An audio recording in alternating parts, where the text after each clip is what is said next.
కొడుకుగా డబ్బు ఇచ్చి తీసుకుంటారు తీసుకున్నాను పెట్టుగా పెట్టుగా చెప్తా ఏం పెట్టుకో కష్టపడుతున్నారు కదా ఊరు తిరిగి బండి లేకుండా కాళ్ళ నడుచుకొని తిరిగి మీకు కాళ్ళ నొప్పులు అంతా వస్తున్నా లేదా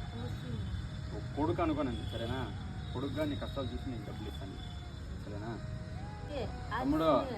మీ అమ్మలు కష్టపడుతున్నారంటే నువ్వు పెద్దోడు చదివి పెద్దోడు వాళ్ళ కష్టాన్ని తీర్చాలా నువ్వు ఇలానే వచ్చేస్తే ఎట్లా వాళ్ళకి